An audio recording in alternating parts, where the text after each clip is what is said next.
we're here with Krista, and we're gonna build up a semi-spooky Halloween glitter skull look for you today. So we're gonna start off with some neutrals and just build up a light eye base, and then we'll take it from there. The best part about a skull makeup is nothing really has to be perfect, so you can just power through until you get those final details at the end. We're just gonna dive in with sort of a white eyeliner. Any white eyeliner will do.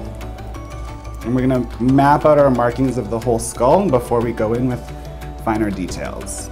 So now that we have our base work done, you can go in and start shading in the negative space that we created. Darker shades around the outside edges, and gradually getting lighter as you get to the forefront of the face.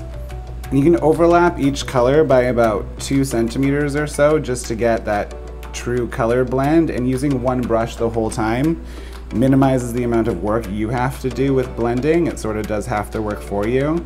As you get towards the mouth area, that should typically be the lightest color because you're gonna do the most detail there with the teeth.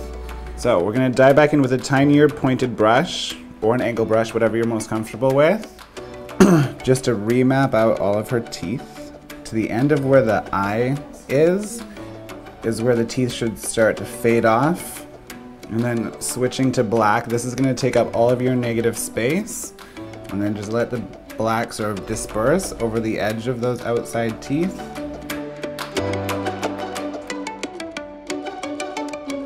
And then just putting a couple little cracks and fractures in the skull. And then a black eyeshadow. And then it wouldn't be a glitter skull without a whole bunch of glitter.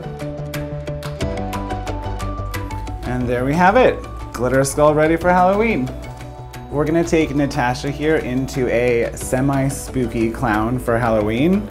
We're gonna give the illusion of a further socket, a lower socket than she naturally has.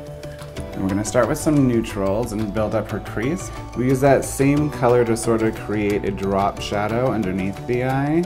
And then a transition shade to bring it out a little bit further. And this part's okay to go a little bit messy because when you go in with the white after, we'll pull those colors up quite a bit. And that same sort of color palette is gonna be your base around the mouth too. So now let's grab some white foundation and blank out the rest of the canvas. So we're not going for an opaque finish on the skin, just a washed out paleness. All right, we'll go ahead and set that with a light eyeshadow. The reason we're using a shadow is just because it has a little bit more of a shine to it, so the skin looks almost plasticky. So we're gonna go in with our liquid white underneath the eyes and create that bright underlid. And then right in the middle, we're gonna bring it all the way through.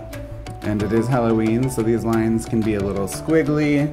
We're gonna go ahead on the top, right underneath the brow, and bring it all the way through. About halfway up the forehead. A super, super dark blood red lip, and instead of making it perfect, just push the color off the edges. And this is gonna be the same color that we used for her nose. Give her one beauty mark. Clowns might be my favorite Halloween look because they're so quick and easy and it just comes together really, really organically. We'll play back into that same color palette we used all around the eyes, and we'll use this to contour her face. Make a little bit of blush for the middle. And there you guys have it, Halloween spooky clown.